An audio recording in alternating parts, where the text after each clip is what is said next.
읽겠습니다. 내 백성이 지식이 없으므로 망하는도다. 내가 지식을 버렸으니 나도 너를 버려 내 제사장이 되지 못하게 할 것이요 내가 내 하나님의 율법을 잊었으니 나도 내 자녀들을 잊어버리리라. 아멘. 어제 물었지요. 제가 뭘 물었지요? 믿음이 뭐냐, 믿음을 정의하는 성경 말씀이 뭐냐. 호세아는 이름 자체가 호세아잖아요. 호세아의 이름이 무슨 의미죠? 하나님은 구원이시다예요. 이 이름이 여호수아 혹은 또 다른 말로 예수, 하나님은 구원이시다라고 이름 붙여진 그 성경에서 이스라엘의 패망의 원인, 하나님의 백성의 그 패망의 원인, 멸망의 원인, 실패의 원인을 아주 그냥 정확하게 정의를 해요. 왜 망한대요? 하나님을 아는 지식이, 그대로 읽으면 어떻게 해요? 하나님을 아는 지식이 없어서 망한대요.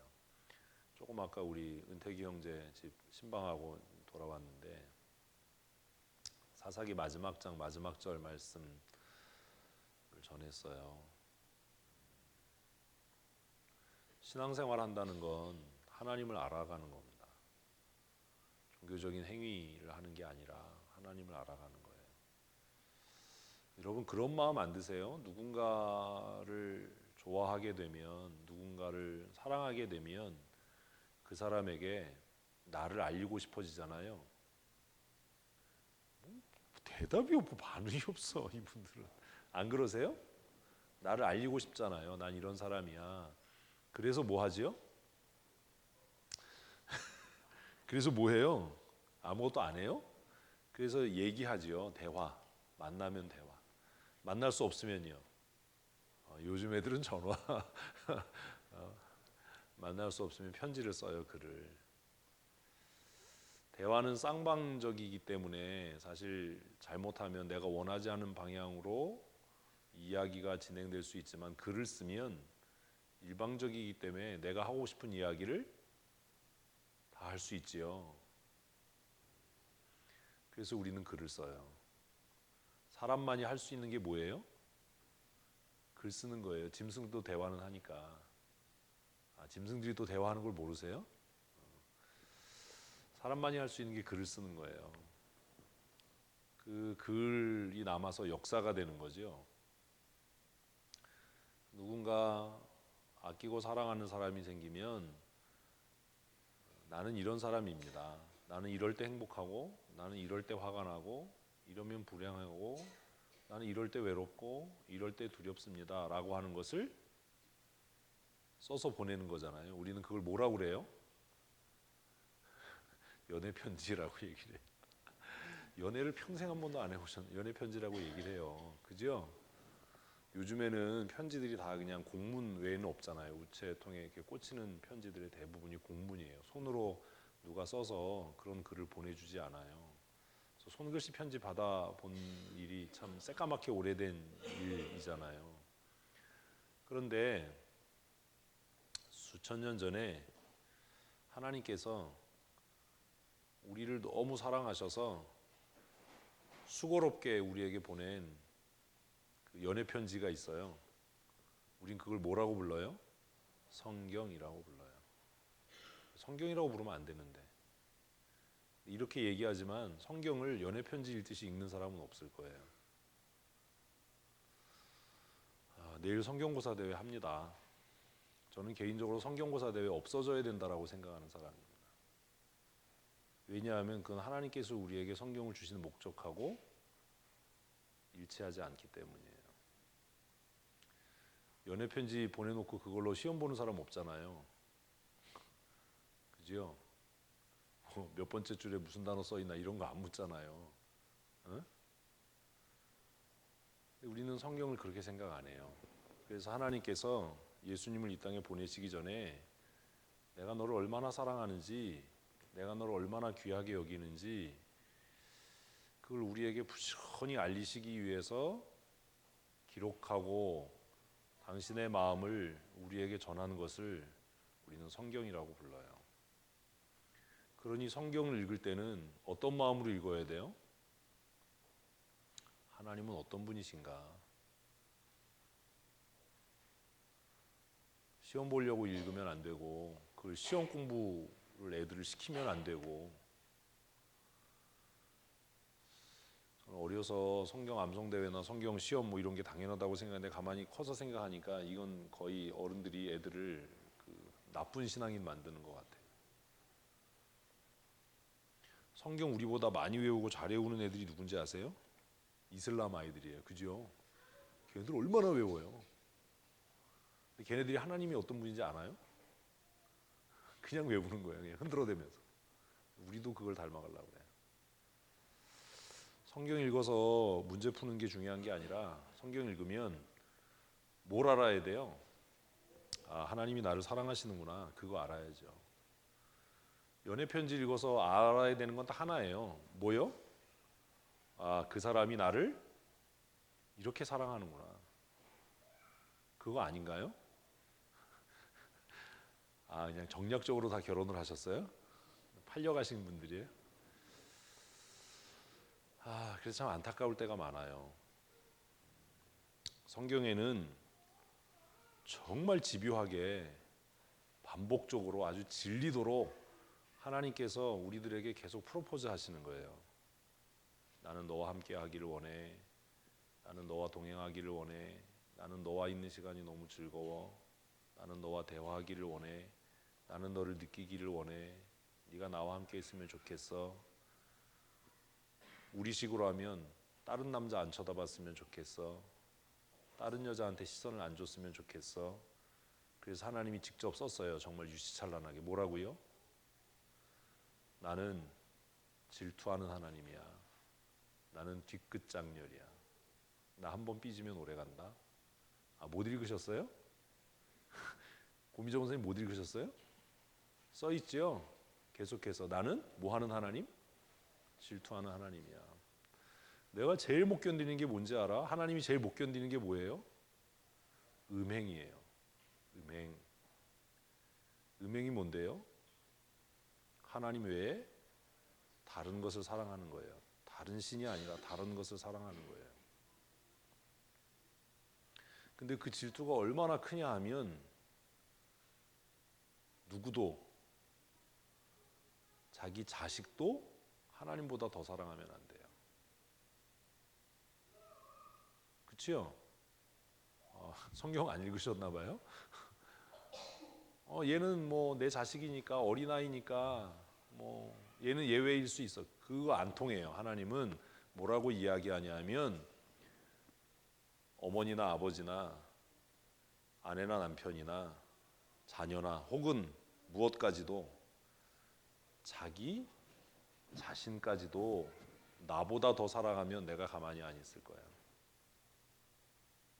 그렇게 말씀하셔요. 그래서 하나님이 제일 싫어하는 게 견눈질하는 거예요. 네가 나만 봤으면 좋겠어. 나도 너만 보길 원해. 그게 뭐라고요? 성경이에요. 근데 우리는 성경을 읽으면서 그 이야기가 안 보이는 겁니다. 아, 이건 문제 나올 것 같아. 이건 중요한 거니까 외워야 될 것 같아. 그렇게 성경을 보지요. 그래서 고민이 참 많아요. 아이들에게 어떻게 성경 교육을 시켜야 되나.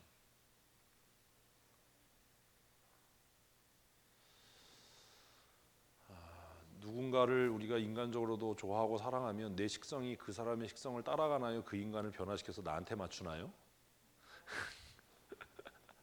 둘 중에 하나가 되면 돼요. 어쨌든 뭐 통일만 되면 되니까. 누군가 좋아하면, 좋아하게 되면 얘기해 주죠. 나 이런 음식 좋아해. 나 이거 좋아해. 하나님도 그 얘기를 써놓으신 거예요. 너 이렇게 해줄 때 좋아해. 네가 이러면 너무 행복해. 그게 성경이에요. 근데 그걸로 시험을 보겠다라고 하면 아, 이거 어떻게 해야 되지? 뭐 이런 생각이 드는 거예요. 우리가 찬송했어요. 찬송 가사가 뭐죠? 허를 찔리셨어요? 예수도 알기 원하네. 그 다음 가사가 뭐예요? 크고도 넓은 다시 해야 돼. 다시 가사를 외우라고 제가 얼마나 얘기를 했어요. 예수도 알기 원하네. 뭘 알기 원해요? 크고 넓은 은혜와 대속해 주신 사랑을 간절히 알기 원하네. 그게 뭐예요? 내 평생의 소원이에요. 아니 뭘 찬송했는지 모르시나 봐요. 정신들을 차리세요 좀. 내 평생의 소원, 내 평생의 소원. 대속해 주신 은혜를 간절히 알기 원하네. 이 거짓말이라는 거죠, 이 찬송이. 그러면 제가 여러분한테 이제 물을게요.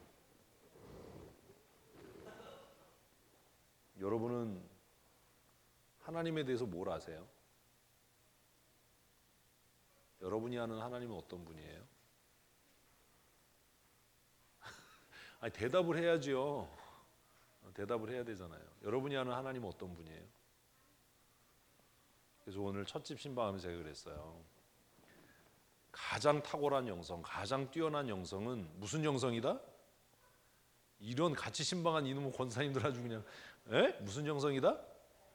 생활 영성이다. 생활 영성. 구약의 대표적인 사람이 누구라고요? 다윗이에요.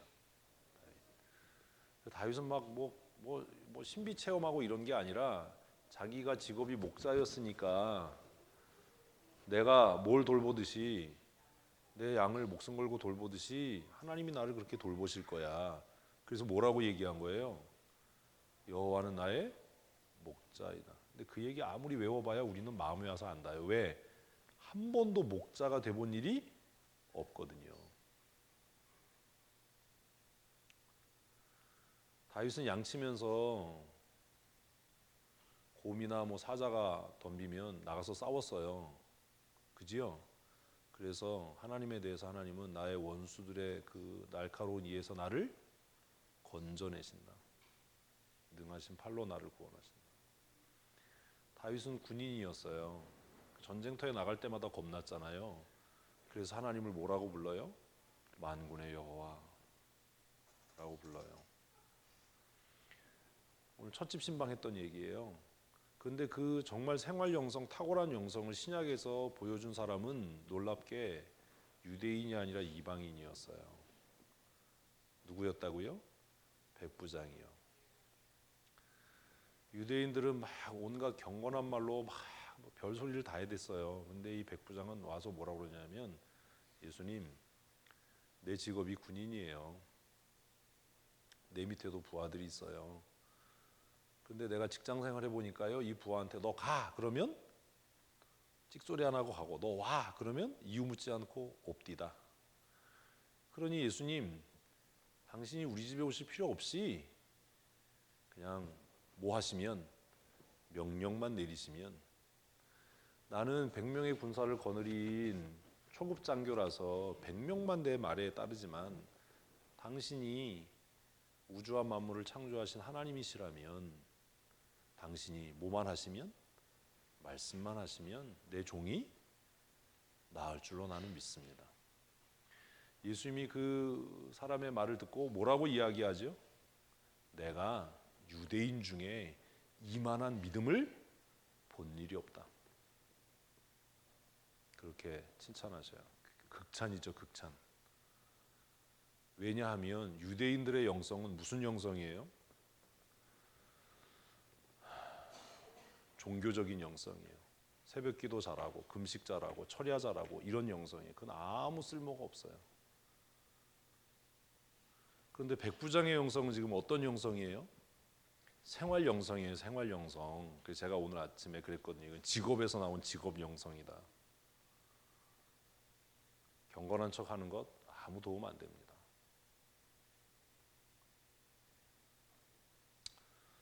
저는 운전하는 거 좋아해요. 그럼 제가 시편 썼으면 그렇게 썼겠죠. 여호와는 나의 드라이버이시니. 그렇게 썼을 거예요. 저는 운전하는 게 참 좋아요. 제 차가 배기량이 크지 않아서 2700cc니까 차 등치에 비해서 엔진이 작아요.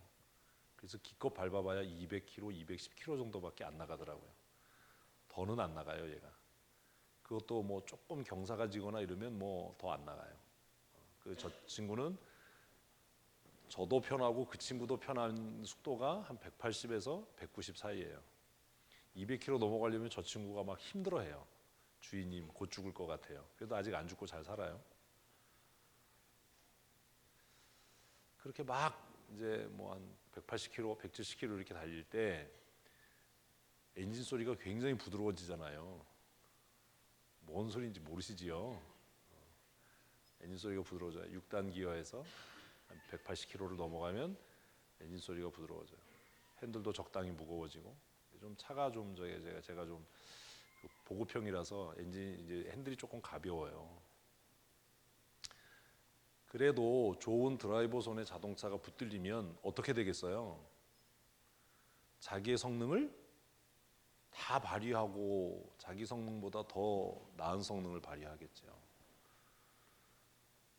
근데 이제 죄송합니다 이렇게 표현해서 아줌마들이 탄 차를 타면 죽어라고 안 나갑니다. 그죠? 그리고 차를 굉장히 난폭하게 다루는 사람들 있잖아요. 급출발하고 급제동하고 막 핸들 확확 꺾고 이러면 그런 사람이 운전했던 차는 타보면 엔진 소리가 달라요. 그 차가 움직이는 게 달라요. 그래서 저보고 시편 쓰라고 그랬으면 여호와는 나의 목자시니가 아니라 여호와는 베스트 드라이버이시니. 내가 뭘 두려워하지 않아요? 과속 카메라를 두려워하지. 그렇게 썼을 거예요. 이게 생활 영성이에요. 한 160, 170 이렇게 달리면 한 손으로 잡고 이렇게 운전을 쾌감이 있어요. 100km만 넘어가면 두 손으로 막 꽉 잡고 운전을 앞에 달라붙어서 운전하는 아줌마들이 있는데 참 자동차가 좀 불쌍하잖아요. 그 고성능의 엔진을 가지고 그렇게밖에 평생 그렇게 쓰여지다가 폐차된다는 게 얼마나 안타까워요. 엔진 성능이 참 좋잖아요. 이제 오토바이 타는데 제 바이크도 그래요. 기아가 5단이에요. 그래서 제가 이렇게 타면 120km 정도에서 아주 최적인 것 같아요. 125km, 120km 정도가 되면 조금 이제 이 서스펜션이나 이런 게 좀 약해서 좀 그런데 하여튼 그 정도 되면 승차감도 괜찮고 엔진에서 올라오는 열도 엔진에서 들려지는 소리도 들어줄 만해요. 근데 저 친구도 조금 더 속도가 높아서 한 140, 130km 이렇게 되면 엔진에서 이제 죽겠다는 소리가 나요. 주인님 죽을 것 같아요. 열도 엄청나게 나고 이 생활 영성이에요. 이스라엘이 왜 망했다고요? 하나님을 아는 지식이 없어서요. 우리가 누군가와 좋은 관계를 유지하고 그 사람의 존경을 받고 신뢰를 받고 사랑을 받으려면 내가 원하는 방식이 아니라 그 사람이 무엇을 원하는지를 이해해야 되잖아요. 성경 왜 읽어야 돼요? 시험 보려고 읽는 게 아니라 하나님이 도대체 어떤 분이신가? 하나님은 어떤 사람을 사랑하시는가? 하나님은 어떻게 일하시는가? 하는 걸 배우려고 성경을 읽는 거예요. 저도 성경을 계속 읽으면서 하나님은 이런 분이시구나. 하나님이 이럴 때 열받는구나. 하나님이 이럴 때 슬퍼지시는구나. 저보고 하나님은 어떤 분이냐라고 묻는다면 여러 가지를 이야기할 수 있어요. 능력으로는 전능하신 하나님이에요. 사랑에 대해서 얘기하면 하나님은 어때요? 사랑에 미친 하나님이에요. 나는 네가 나 말고 다른 것에 집중하는 거 못 견뎌 이런 하나님이에요. 그리고 그걸 그냥 못 견도로 끝내지 않고 네가 나만 바라보고 나에게 올 수 있도록 어떻게 하겠다는 거예요. 너를 파멸시켜서라도 너를 내 백성 삼겠다는 거예요. 하나님 되게 무섭죠. 그렇게 말씀하셨고 그것을 역사를 통해서 실천하셨어요. 이스라엘을 왜 포로로 잡혀가게 하지요? 너 나 떠나면 죽어. 이거를 보여주는 거예요. 근데 얼마나 하나님이 그런 면에서 무섭냐면 이스라엘 백성들이 포로로 잡혀갈 때 다 발가벗겨서 가거든요. 예레미야 읽었잖아요. 그렇게 호화스럽게 막 찬란하게 아름답게 이사야도 읽으면 그렇게 꾸미고 살았는데 하나님이 주신 그 은혜로 정말 부요하고 윤택하게 살았는데 다른 것들을 사랑하기 시작하니까 하나님께서 다 벗기는 거예요. 진짜로. 그래서 알몸으로 쇠사슬에 매어서 바벨론으로 끌려가요.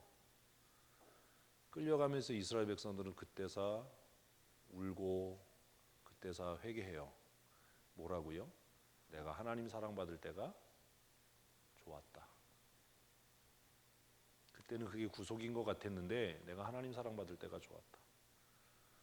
그래서 바벨론에 끌려가니까 바벨론 사람들이 그래요. 어이 히브리 사람들 니네 악기 연주 잘한다며 노래 좀 한다며 니네 우리가 연회를 베푸니까 그 예루살렘에서 했던 노래 좀 해봐 이러는 거예요. 그러니까 이스라엘 백성들이 뭐라고 그래요? 정신을 차린 거죠. 우리가 우리의 수금을 버드나무 가지에 걸어놓고 내 손이 이 수금을 타는 기술을 잊어버렸으면 좋겠다. 왜냐하면 내가 이제는 하나님을 위해서 사랑의 노래를 부르는 것 외에 다른 것을 위해서 뭐 하지 않겠다? 연주하거나 노래하지 않겠다. 이제 정신을 차린 거예요. 그러니까 하나님께서 그들을 다시 회복시키는 겁니다. 그래서 뭐라고 얘기하면 나는 너의 남편이야. 너는 나의 아내야. 성경을 좀 읽은 사람은 이게 무슨 얘기인지 알아요. 보미정 선생님 아시죠?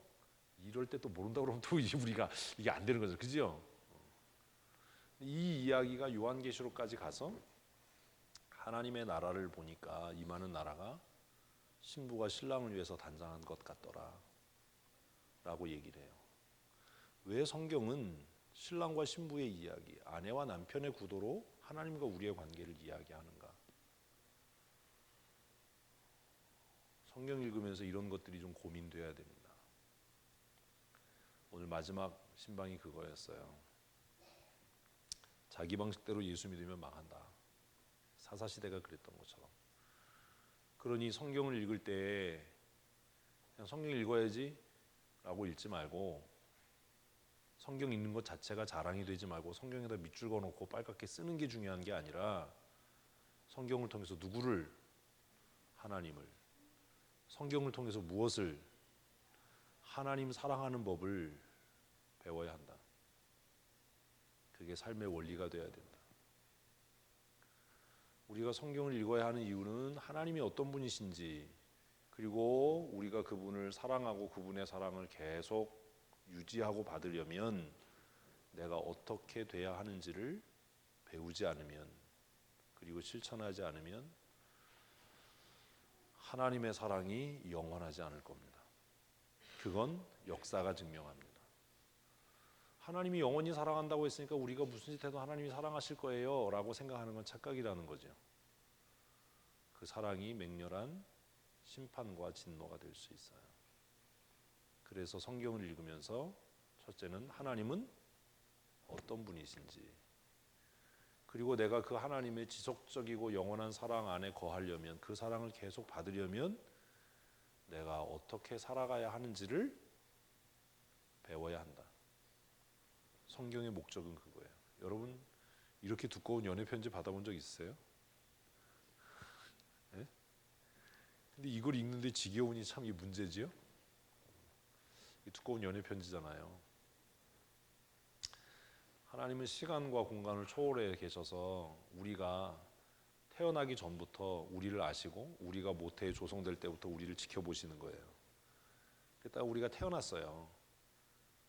그래서 깐난쟁이로 이렇게 크다가 이성적인 생각을 할 수 있을 때쯤에 하나님이 그때 얘기하는 거예요. 뭐라고요? 내가 너를 사랑해. 내가 너를 택했어. 내가 너를 지명해서 불렀어. 너는 내 거야. 라고 얘기를 해요. 어디 있는 얘기게요? 이사야 얘기잖아요. 이사야. 어? 그때 하나님께서 영원전부터 계셨던 하나님께서 나를 사랑하시니 내가 몸둘 바를 모르겠네요. 그러면 내가 하나님을 어떻게 사랑해야 될까요? 어떻게 하나님의 사랑을 받아야 될까요? 그 고민을 하라는 거죠. 그게 이사야의 메인 테마예요. 성경 그렇게 읽으셔야 됩니다. 오늘 신방을 마치면서 기도회, 금요 기도회이면서 우리 기도주간 기도회인데, 하나님을 아는 지식이 없으면 어떻게 돼요? 망해요. 호세아가 얘기하잖아요. 하나님을 아는 지식이 없으면 망해요. 우리가 좋은 동역의 관계가 되려면 나에게 관심 갖지 말고 내가 동역하려고 하는 사람에 대해서 부지런히 배워야 돼요.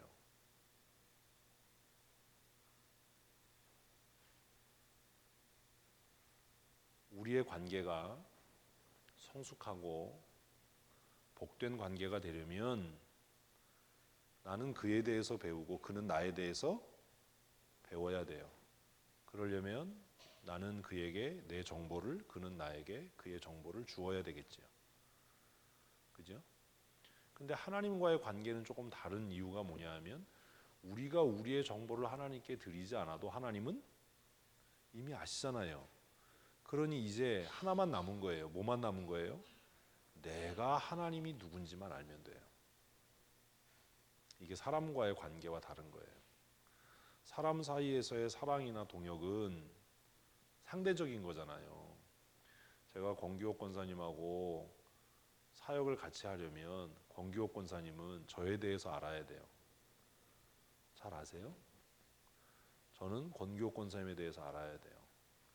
그래서 이 사람을 어떻게 다뤄야 되는지, 어떨 때 이 사람이 짜증나고 슬퍼지고 열받는지 그걸 알아서 제가 아무리 목사라도 그 사람 짜증나고 열받게 하면 안 되겠지요. 그죠? 그게 계속 쌓이면 그 관계가 깨질 거 아니에요. 권기옥 권사님도 저하고 같이 동역하기를 원하면 내가 하고 싶은 일을 하는 게 아니라 목사가 도대체 어떤 사람인지, 어떤 때 기분 나쁘고 어떤 때 화가 나고 어떤 때 짜증나고 어떤 때 즐거운지를 알아야 함께 동역할 거 아닙니까? 뭔 얘기인지 아시겠어요? 제가 진짜 동역하고 싶은 사람들에게는 그 얘기해요. 나는 네가 그렇게 얘기할 때 마음이 좀 아팠어. 난 네가 그렇게 얘기할 때 기분 나빴어. 난 정말 자존심 상하고 목사로서 정말 아주 기분 나빴어. 그런 얘기를 해요, 직접.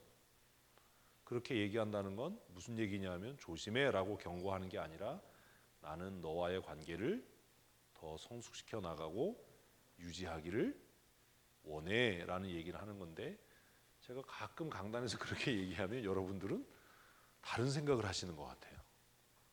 그러시면 안 돼요. 이렇게 얘기해도 이게 뭔 소리인지 모르면 좋은 동역은 아마 어려울 겁니다. 그런 고민을 하셔야 됩니다. 가을 신방이 오늘로 끝났습니다. 가을 신방의 최종적인 결론은, 오늘 우리 은택이 형제 가정 신방하면서 오늘 하루 종일 그 얘기했거든요. 최종적인 결론은 하나님이 어떤 분이신지 배우고 알아야 한다. 그리고 진짜 영성은 무엇으로서의 영성? 생활 영성이다. 삶으로의 영성. 새벽기도 나와서 기도하고 막 이런 것도 중요하지만, 생활 영성은 운전하면서 기도하고 밥하면서 기도하고, 화가 막 잔뜩 났을 때 하나님 나 열받았어요. 이럴 때 좀 내가 내 감정을 잘 추스릴 수 있게 해주세요. 낙심될 때. 그런 것들이 삶의 영성이에요.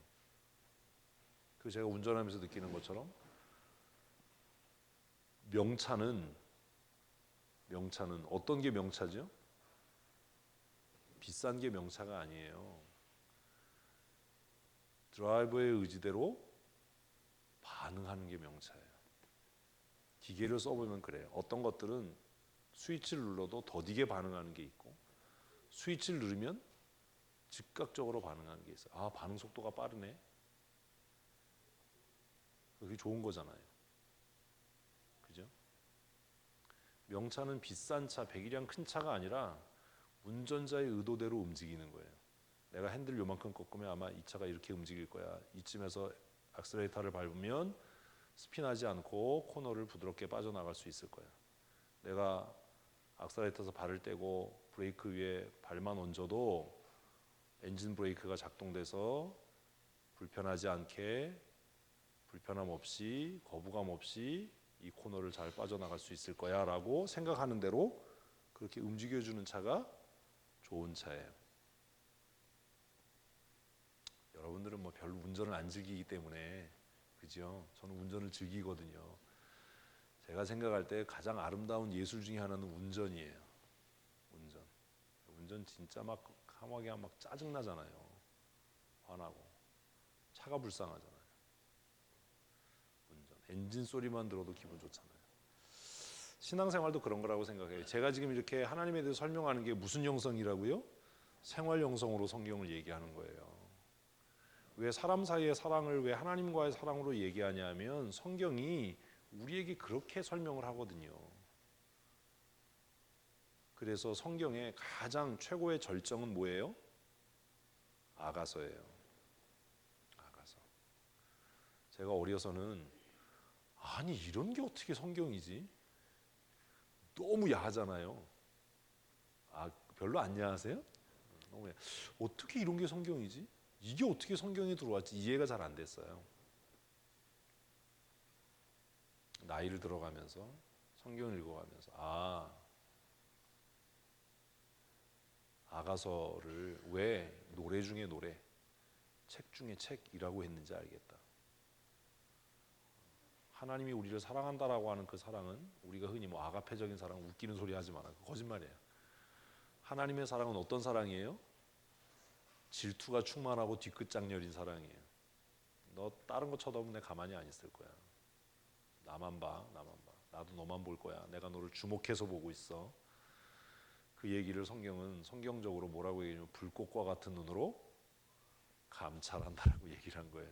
근데 우리는 불꽃 같은 눈으로 하나님이 감찰해. 그럼 내가 잘못한 거 있나 이렇게 살피는 것처럼 생각하는데 그런 건 아니죠.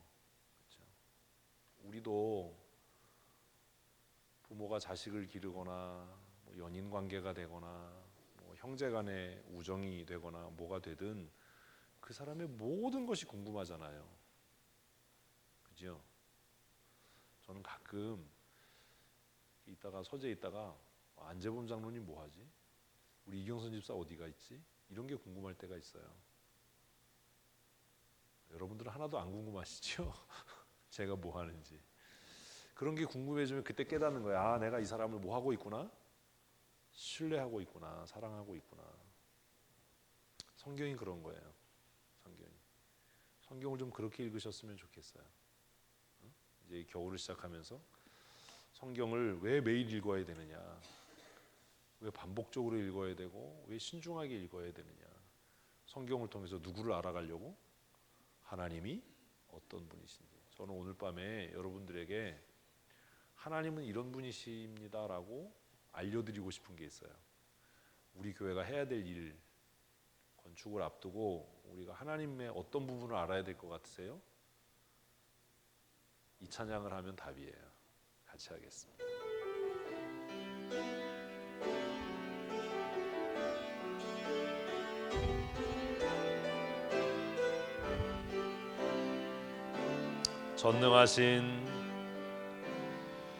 전능하신 나의 주 하나님은 능치 못하실 일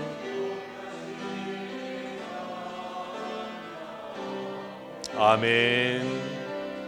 우리의 모든 간구도 우리의 모든 생각도 우리의 모든 꿈과 모든 소망도 신실하신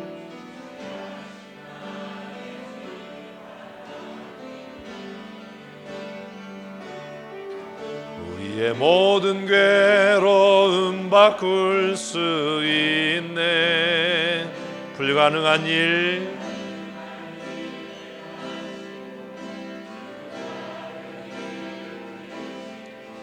그를 이길 자 아무도 없네.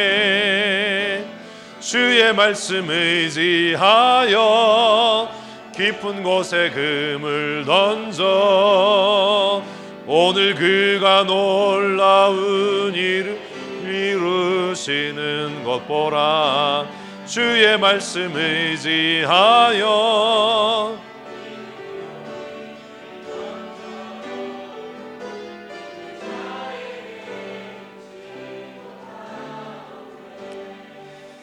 하나님은 어떤 분이시라고요? 우리가 예배당 건축을 앞두고 믿어야 할 하나님, 어떤 하나님이요? 전능하신 하나님. 정말 전능하신 하나님을 믿으세요? 그런데 무슨 대출받을 걱정을 하세요? 이 찬양의 가사가 성경을 다 요약하고 있잖아요. 왜 하나님이 전능하시다라고 이 찬양을 가사를 쓴 사람은 그렇게 고백했지요? 진짜 이분들이 대답을 빨리빨리 해야 돼요. 그래 기도를 할 거 아니에요. 왜 하나님은 전능하시다라고 이 사람은 고백을 하지요? 가사를 생각을 안 하고 하세요, 노래를? 이 가사의 내용이 다 뭐예요? 성경의 내용이에요. 나는 하나님이 어떤 분인지 잘 몰랐어요. 그런데요, 하나님께서 저에게 연애 편지로 주신 성경을 읽어보니까 하나님은 죽은 자도 살리시던데요. 하나님이 저에게 하나님에 대해서 알려주신 그 정보들을 제가 검색해 보니까 하나님은 상대도 안 되는 전쟁을 이기게 하시던데요. 하나님은 상황이나 정황으로는 절대로 일어날 수 없는 불가능한 상황에서 그 말씀을 의지하고 믿는 자들에게 놀랍고 획기적인 일을 경험하게 하시던데요.